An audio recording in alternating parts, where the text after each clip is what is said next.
Latihan sesi 2. Soal dan pembahasan. Sumatif akhir semester SAS, Akuntansi Perusahaan Dagang.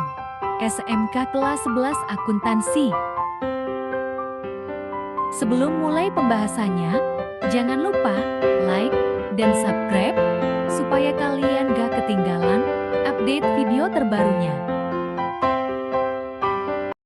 Soal nomor 1. Berdasarkan bukti transaksi yang dikeluarkan oleh PT Indoclean, termasuk ke dalam bukti transaksi A. Faktur pembelian, B. Retur penjualan, C. Faktur penjualan, D. Retur pembelian, E. Bukti pengeluaran kas. Jawaban soal nomor 1. Mengenai bukti transaksi yang dikeluarkan oleh PT Indoclean merupakan bukti transaksi faktur penjualan yang ditujukan kepada toko Clean, maka jawaban yang tepat untuk soal nomor pertama adalah C. Faktur penjualan. Soal nomor 2. Berdasarkan bukti transaksi yang diterima oleh PT Indoclean, termasuk ke dalam bukti transaksi A. Faktur pembelian, B. Retur penjualan, C. Faktur penjualan, D. Retur pembelian, E. Bukti pengeluaran kas. Jawaban soal nomor 2 merupakan bukti transaksi berupa faktur pembelian yang diterima PT Indoclean dari supplier atas nama PT Vanerindo. Jadi jawaban yang tepat untuk soal nomor 2 adalah A. Faktur pembelian. Soal nomor 3. Berdasarkan bukti transaksi dokumen 22 jika PT Indoclean menggunakan sistem pencatatan persediaan dengan menggunakan metode perpetual, jurnal yang dibuat adalah A. Purchases senilai Rp125.625.000 dan PPN income senilai Rp12.562.500 pada account payable senilai Rp138.187.500.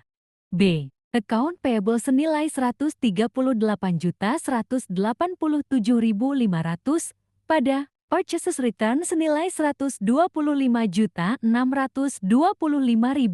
dan PPN income senilai Rp12.562.500. C. Account receivable senilai Rp138.187.500 pada sales senilai Rp125.625.000. PPN outcome senilai Rp12.562.500 dan cost of goods sold pada merchandise inventory. D. Merchandise inventory senilai Rp125.625.000 dan PPN income senilai Rp12.562.500 pada account payable senilai Rp138.187.500. Jawaban soal nomor 3 berkaitan dengan dokumen transaksi faktur pembelian yang diterima PT Indoclean dari supplier atas nama Vanerindo, maka jurnalnya adalah barang dagangan atau merchandise inventory bertambah karena adanya pembelian dicatat di debit senilai Rp125.625.000 dan PPN income-nya juga dicatat di debit senilai Rp12.562.500.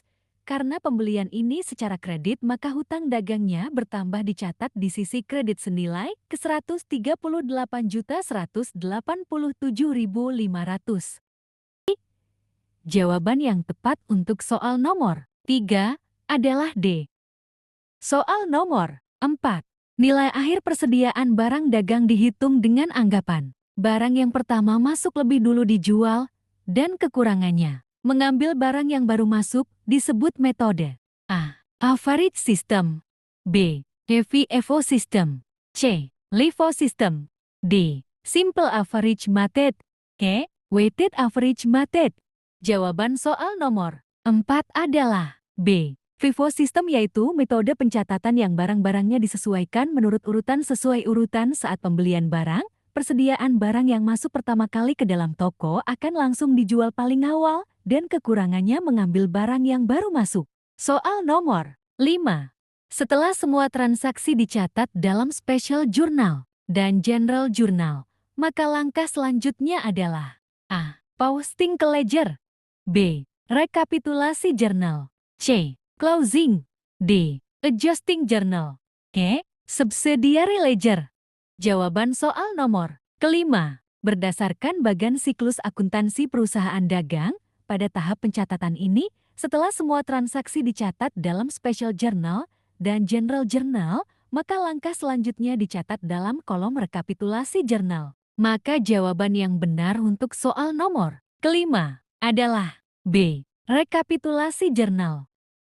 Soal nomor 6. Untuk mengetahui rincian daftar customer yang memiliki sangkut paut piutang kepada perusahaan, maka dibuatlah A. Subsidiary ledger account payable, B. Posting ledger, C. Penyusunan rekapitulasi, D. Subsidiary ledger account receivable, E. Subsidiary ledger inventory. Jawaban yang tepat untuk soal nomor 6 adalah D. Subsidiary ledger account receivable yang merupakan buku besar pembantu piutang yang berisi kumpulan piutang atau tagihan dari langganan kredit yang terjadi ketika perusahaan menjual barangnya dan melakukan transaksi penjualan secara kredit. Soal nomor 7. Suatu daftar yang berisi saldo-saldo dari seluruh rekening yang ada di dalam buku besar pada suatu saat tertentu disebut A. Neraca saldo, B. Buku besar, C. Jurnal umum, D. Buku besar pembantu, E. Rekapitulasi. Jawaban soal nomor ketujuh adalah A. Neraca saldo, yaitu suatu daftar proses akuntansi yang berisi seluruh jenis nama akun beserta saldo total dari setiap pencatatan transaksi yang disusun dari buku besar perusahaan secara sistematis. Biasanya, dicatat atau disusun oleh perusahaan pada periode tertentu. Soal nomor 8. Sehubungan dengan worksheet, pernyataan di bawah ini benar, kecuali berdasarkan soal nomor ke-8. Kita harus mencari pernyataan mengenai worksheet yang salah. Kita mulai dari option pertama. A. Dibuat pada akhir periode. Pernyataan ini benar, karena worksheet disusun untuk membantu proses pembuatan laporan keuangan pada akhir periode.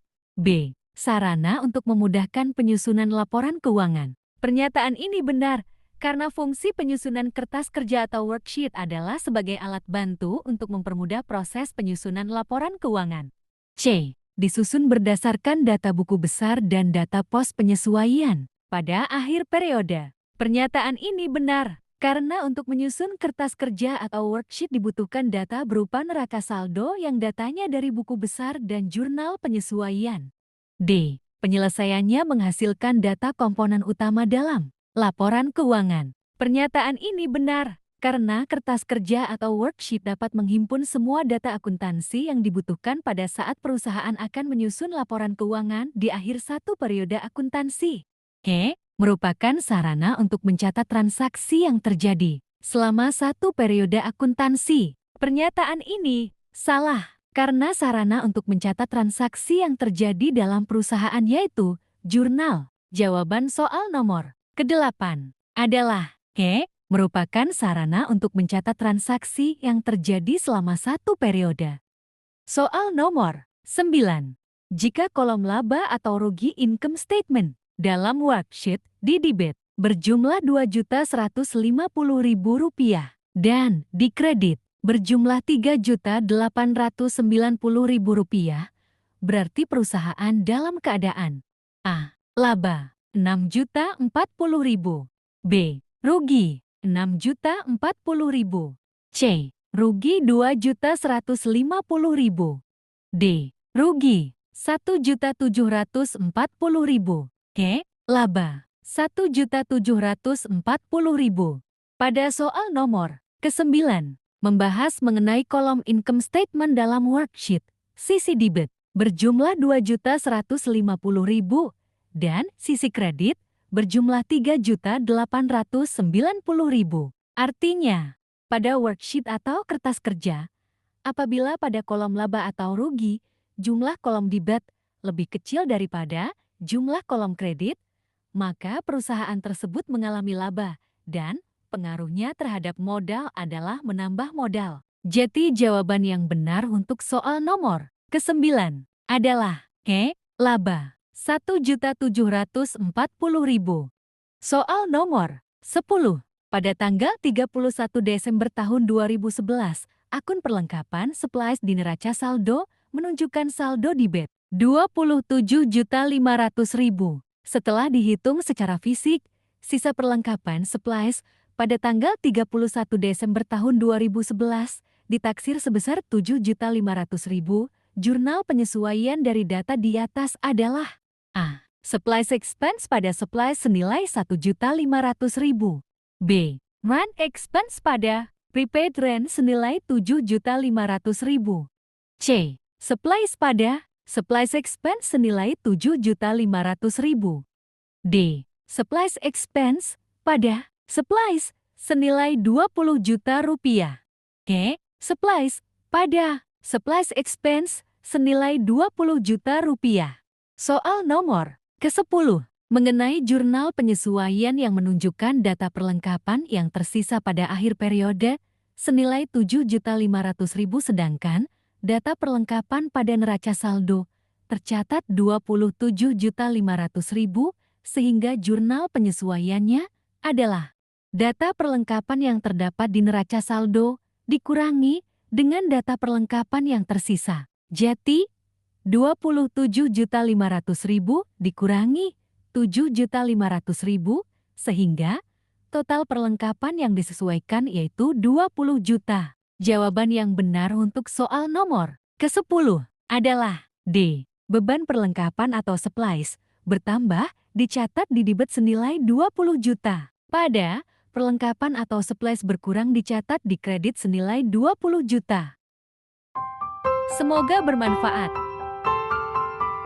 Jangan lupa like, komen, dan subscribe ya. Terima kasih.